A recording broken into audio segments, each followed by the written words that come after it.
मैं Subhash Chandra Nehru inter college मनसा छापर कुशीनगर हिंदी सहायक अध्यापक। बच्चों, हम लोग तुलसी दास के दूसरे पद को पढ़ेंगे, क्योंकि अगले अंक में हम लोग तुलसीदास का प्रथम दुआ पढ़ चुके हैं। तो हम लोग आज दूसरा दुआ पुनः पढ़ेंगे। आप लोग अपनी किताबें खोलकर देखें। राम ही प्रेम समेत लखी सखिन्न समीप बुलाई सीता मातु स्नेह बस वचन कहि बिलखाई। सखी सब कौतुक देख निहारे जेऊ कहावत ही तू हमारे को न बुझाई कहे गुरु पाई। ए बालक असी हठ भली नाही रावण बाण छुआ नहीं चापा हारे सकल भूप करि दापा। शोधनु राजकुवर कर देही बाल मराल की मंदर लेही। भूप शयान पर सकल सिरानी सखी विधि गति कुछ जाति न जानी। भोली चतुर सखी मृदुबानी तेजवंत लघु गणीय न रानी। कह कुंभज कह सिंधु अपारा सो से सुजसु सकल संसारा। रवि मंडल देखत लघु लागा उदयतासु त्रिभुवन तम भागा। ये सूरदास के दोहे हैं। आप देखें पुनः कठिन शब्दों के अर्थ। कठिन शब्दों को अर्थ देखें। राम माने श्री राम, समित माने केसार, सखिन माने सखियां, समीप माने पास, बुलाई माने बुलाया, मात माने माता, स्नेह माने स्नेह, बिलखाई माने विलाप करते हुए। फिर है सखी सब कौतुक देख निहारे। कौतुक माने आश्चर्य से, देख निहारे माने देखने वाले हैं। कहावत माने कहलाते हैं। हितु माने हितैषी, को माने कोई, बुझाई माने समझा, गुरु माने गुरु, असी हट माने ऐसी हट, भली नहीं अच्छी नहीं। रावण माने रावण, बाण माने बाणासुर, चापा माने धनुष, दापा माने दर्प घमंड, कर माने हाथ, देही माने देना, बाल मराल हंस का बच्चा, बाल मराल माने हंस का बच्चा, मंदर माने मदराचल पहाड़, सयानप माने सयानापन समझदारी, सिरानी माने समाप्त हो गई। विधि गति भाग्य विधाता की गति।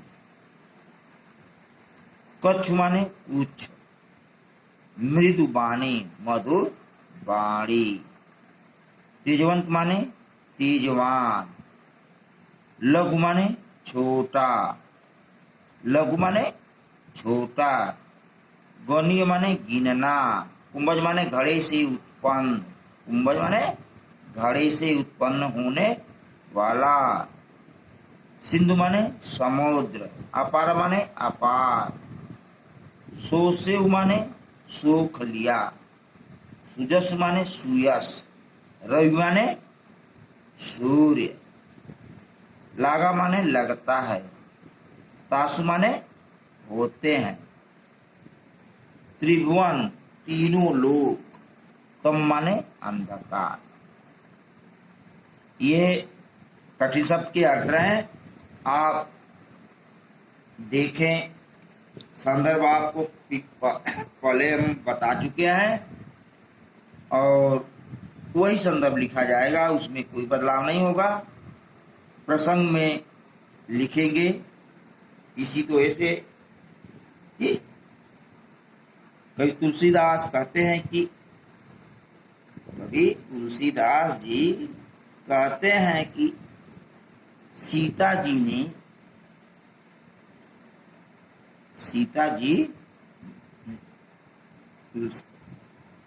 कभी तुलसीदास जी कहते हैं कि सीता जी की माता का राम के प्रति वात्सल्य प्रेम का वर्णन किया। प्रसंग इतना ही, एक लाइन लिखेंगे कि इस तरह भी लिख सकते हैं। प्रस्तुत दोहे में तुलसीदास जी ने सीता जी की माता का राम के प्रति वात्सल्य प्रेम का वर्णन किया है। अब व्याख्या लिखेंगे। राम ही प्रेम समेत लखी सखिन समीप बुलाय, सीता मातु स्नेह वश वचन कही गिल खाए। तो अर्थ लिखेंगे इसके। श्री राम अत्यंत सुंदर व कोमल रूप वाले, अतः सीता जी की माता वात्सल्य प्रेम से उन्हें देखते हुए कहती हैं श्री राम की कोमलता पर अत्यंत मुग्ध हो गई। श्री राम की कोमलता पर अत्यंत मुग्ध हो गई। वह अपनी सखियों को अपने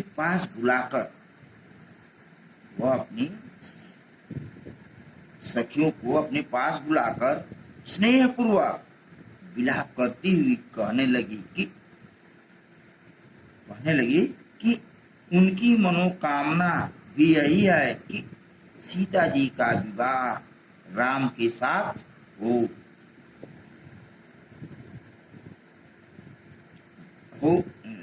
साथ हो जाए। परंतु श्री राम की कोमलता को देखकर उनका मन व्याकुल, श्री रामचंद्र की कोमलता को देखकर उनका मन व्याकुल है कि जब इतने अत्यंत बड़े शूरवीर राजा इस धनुष को हिला तक नहीं पाए तो यह कोमल बालक कैसे तोड़ेगा।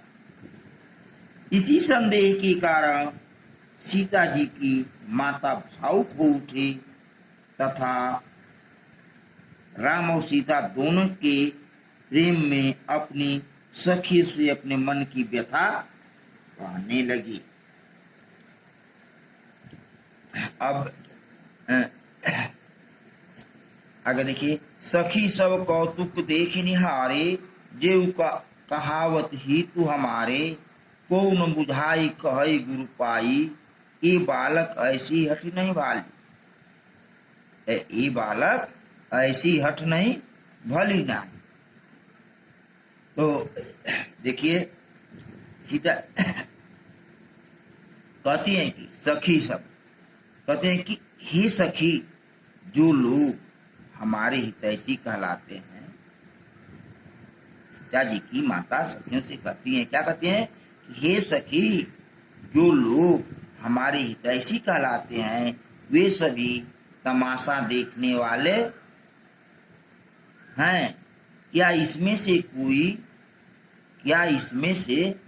कोई भी राम के गुरु विश्वामित्र को समझाने के लिए जाएगा कि हे राम अभी बालक है, ये राम अभी बालक है, इस धनुष को तोड़ने के लिए जिद करना अच्छा नहीं। कहते हैं माता सीता कि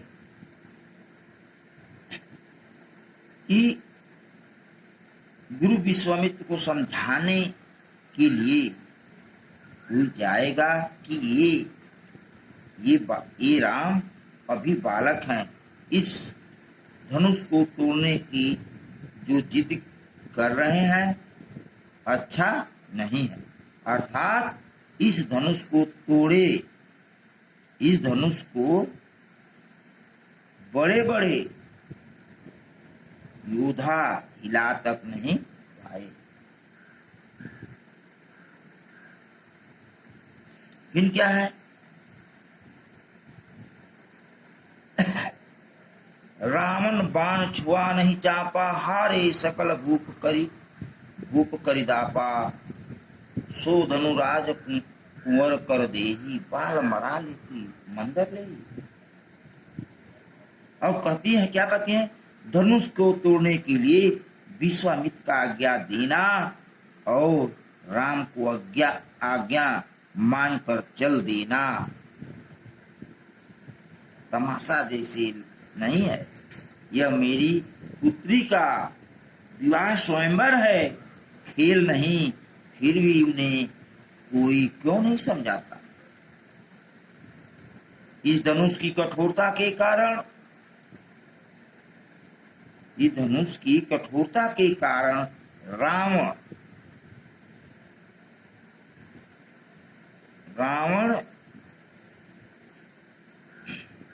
रावण जो है उस शिव धनुष को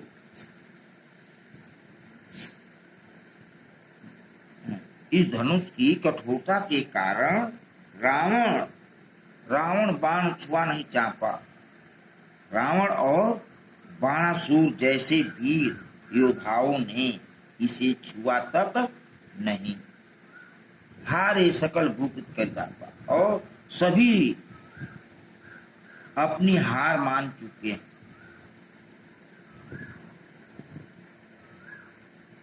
सभी राजाओं का धनुष तोड़ने का घमंड टूट चुका है, अर्थात सभी अपनी हार मान चुके हैं। जो धनुष को तोड़ने के लिए इस राजकुमार के हाथों में क्यों दे दिया, क्यों दे दिया, कोई उन्हें समझाता क्यों नहीं कि इस हंस का बच्चा अभी मंदराचल पर्वत, इस हंस का बच्चा अभी मंदराचल पहाड़ उठा सकता है। अर्थात शिव धनुष को रावण और बाणासुर जैसी महान शक्तिशाली योद्धा छू तक नहीं सके। उसे तोड़ने के लिए विश्वामित्र का श्री राम को आज्ञा देना अनुचित है। श्री राम का भी उसे तोड़ने के लिए आगे बढ़ना बाल हठ है। और है, भूप शयानप सकल सिरानी, सखी विधि गति कुछ जाति न जानी, भोरी चतुर सखी मृदुबानी, तेजवंत लघु गणिय न रानी। और सीता जी की माता राजा जनक को उल्हाना देती है कि चाहे कोई विश्वामित्र को समझाए या न समझाए, परंतु राजा को तो उन्हें समझना चाहिए। लेकिन अब तो मुझे लग रहा है कि राजा जनक की सारी समझदारी समाप्त हो गई है। हे सखी विधाता की, कहते हैं कि हे सखी विधाता की करनी को कोई नहीं जानता। यह क्या चाहते हैं कुछ समझ में नहीं आ रहा है। तभी उनकी एक सखी कहती है, तभी उनकी एक चतुर सखी कहती है, क्या कहती है, हे रानी, तेजवान व्यक्ति चाहे उम्र में छोटा क्यों न हो, उसे छोटा नहीं मानना चाहिए।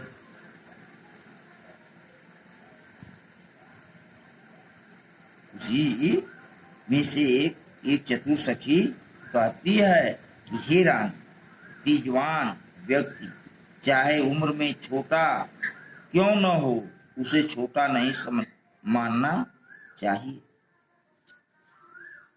फिर है कह कुंभज क सिंधु अपारा, सो से सुजसु सकल संसारा।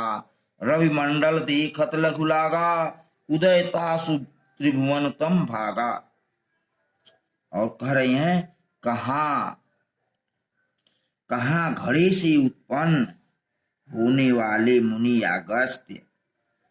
वह सखी कह रही है कि कहाँ घड़े से उत्पन्न होने वाले मुनि अगस्त्य और कहाँ विस्तृत और अपार समुद्र, दोनों में कोई समानता नहीं है, कोई तुलना नहीं है। पर मुनि ने अपने पराक्रम से उस अपार समुद्र को सोख लिया था। इस कारण उनका यश सारे संसार में विद्यमान है। जिस प्रकार सूर्य का घेरा छोटा सा दिखाई देता है, किंतु सूर्य के उदित होते ही तीनों लोकों का अंधकार दूर हो जाता है। तीनों लोकों का अंधकार दूर हो जाता है। उसी प्रकार तुम श्री राम को छोटा मत समझो। ये व्याख्या रहा बच्चे। अब इसका काव्य सौंदर्य लिखेंगे नीचे हेडिंग देकर। इसमें है काव्य सौंदर्य में राम ही प्रेम सखिन्न समीप, सखिन्न समीप, बस बचन कही बिल खाए और कही बिल खाए में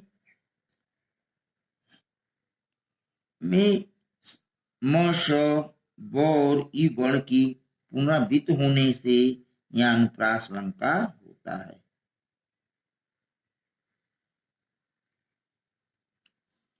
और उसी पंक्ति में है, देखो आगे अगली पंक्ति में, सखी सब को सभी सखी सब ही तू हमारे। सखी सब है उसी लाइन में ही तू हमारे। बुझाई कहई और बाल मराल में क्रमशः, बाल मराल में क्रमशः जो है वर्ण की आवृत्ति होने से यहाँ अनुप्रास अलंकार, पंक्ति में अनुप्रास अलंकार है। और वहीं बाल मराल की मंदर ले, यहाँ धनुष की तुलना पहाड़ से की गई है, जिस कारण यहाँ रूपक अलंकार होगा।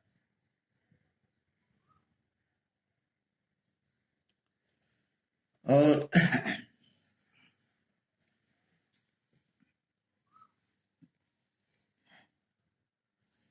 रूपक अलंकार होगा।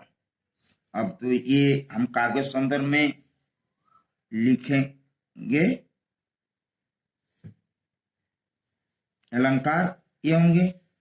भाषा आपको वही लिखना है, अवधि भाषा, शैली प्रबंध और विवेचनात्मक है, गुण प्रसाद है, रस वात्सल्य है, छंद चौपाई है। अलंकार आपको बताई दिए कि अधिक जगहों पर अनुप्रास अलंकार है, एक आध जगह जैसे बाल मराल मंदर लेही में रूपक अलंकार है। तो बच्चे ये आपका काव्य सौंदर्य रहा।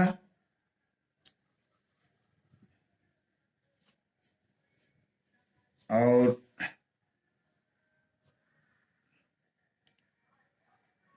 हर जगह अनुप्रासी अलंकार है और कहीं कुछ नहीं है इस पंक्ति में। आप इसको हम यहीं अब समाप्त करेंगे। धन्यवाद।